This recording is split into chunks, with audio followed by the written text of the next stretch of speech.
안녕하십니까. 이번 시간에는 고치고 싶은 장례 문화라는 주제로 현재 시행되고 있는 장례 문화에 대해 말씀드리겠습니다. 말씀드릴 순서는 첫 번째, 축제와 같은 과거의 장례식. 두 번째, 고인을 꽁꽁 묶어야 할까요? 세 번째, 화한 사용의 자제라는 순서로 말씀드리겠습니다.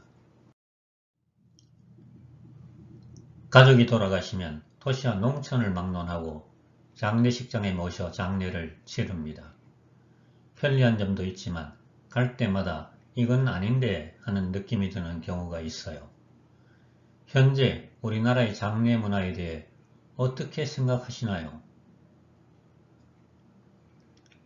현재 시행되고 있는 장례 문화는 전통 문화를 계승하지도 새로운 문화를 정립하지도 못한 이상한 형태로 운영되고 있는 것 같아요.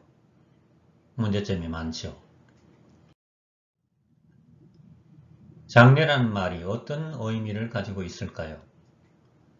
장례란 죽음에 이르는 순간부터 시체를 화장하거나 매장하고 일정 기간 상복을 입은 후 평상생활로 돌아갈 때까지의 각종 의례 절차를 말합니다. 장례 기간을 통해 생전에 다하지 못한 효도를 안타까워하면서 고인의 영혼을 위로하고 명복을 빌어요. 고인과 다소 불편함이 있었다 하더라도 영원한 이별이라는 큰 슬픔을 맞이하여 이를 정리할 수 있습니다. 또한 평소 관계가 소원했던 가족도 고인의 죽음을 계기로 다시 만나 사랑하는 사람의 상실이라는 큰 슬픔을 공유함으로써 그동안의 오해와 미움을 씻어내고 사랑을 회복하는 계기가 되기도 합니다. 첫 번째, 축제와 같은 과거의 장례식. 장례 예절은 시대에 따라 다르게 나타나며 끊임없이 변화하고 있어요.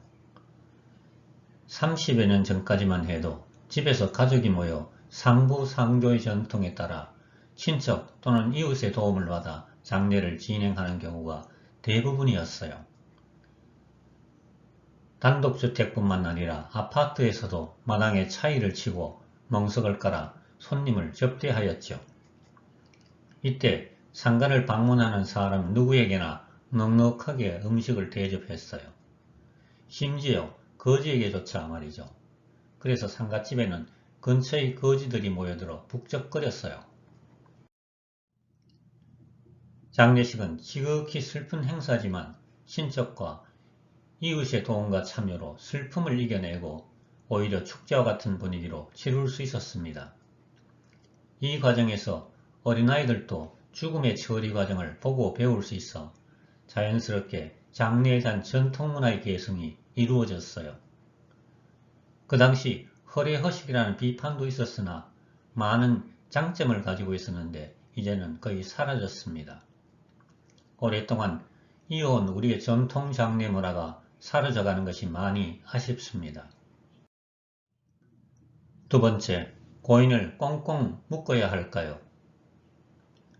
염습 과정에서 고인을 여러 겹으로 꽁꽁 묶는 것을 볼 수 있습니다. 이게 꼭 필요한 일일까요? 예전에는 시신이 부패하기 때문에 어쩔 수 없이 꽁꽁 묶었으나 지금은 시신을 안치실에 보관함으로써 부패할 염려가 없어 굳이 묶을 이유가 없지 않을까요? 어떤 장례식에서 어린 손자가 염숙 과정을 지켜보다 이상하다는 듯이 아빠, 할아버지가 무슨 죄를 지었어?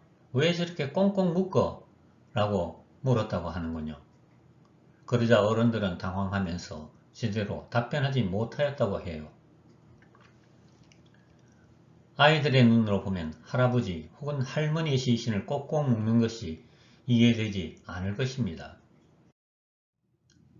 왜 고인을 꽁꽁 묶을까요? 죽은 자가 죄인이기 때문일까요? 그건 아니지요. 그렇지만 장례식에서 당연하다는 듯이 고인의 두 손 두 발과 온몸을 꽁꽁 묶어요. 화장을 하건 매장을 하건 모두가 꽁꽁 묶습니다. 염습할 때 장례식장 염습실에 직접 들어오거나 관망유리를 통해 얼마나 잘 먹는지 지켜보게 해요. 예전에는 시신을 꽁꽁 묶을 수밖에 없었던 이유가 있었습니다. 집에서 시신을 보관하였고 장례기간이 3일이 아니라 5일, 7일, 한 달 이상 등으로 길어 시신이 부패함으로 부패를 방지하기 위하여 겹겹이 감싸고 묶었어요.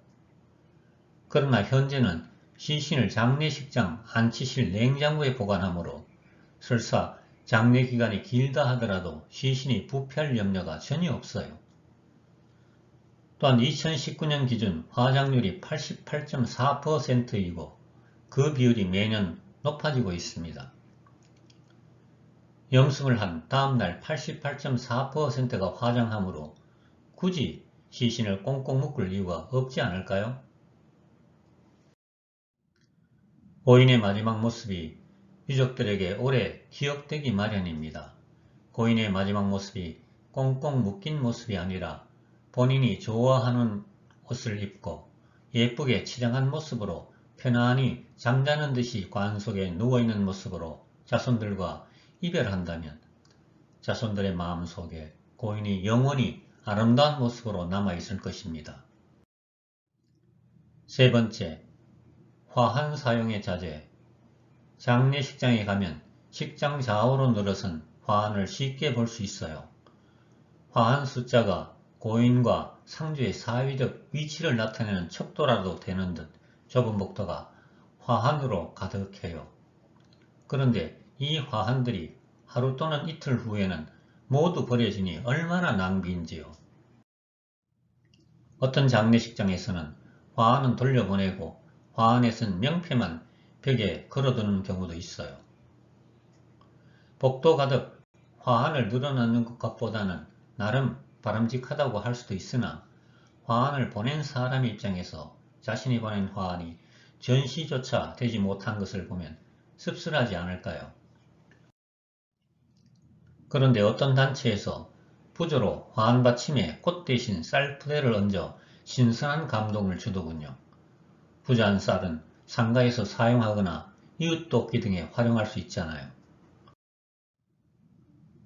과다한 화환은 장례식장뿐만 아니라 결혼식장에도 똑같은 문제점을 가지고 있죠. 요즘 들어 일부 결혼식장에서 식장에 화환 반입을 원천적으로 금지하는 곳도 있어요. 화환이 늘어서 있지 않은 예식장에서 하는 예식은 깨끗하고 간결하게 보이더군요. 결혼식장과 마찬가지로 화환 반입을 금지하는 장례식장이 생겼으면 합니다. 우리 전통 장례 문화를 계승하면서 현재 우리 생활과 부합하는 장례 문화를 새로이 정립할 수 있었으면 좋겠습니다. 들어주셔서 감사합니다. 다음에는 무덤 없애기 운동에 대해 말씀드리겠습니다.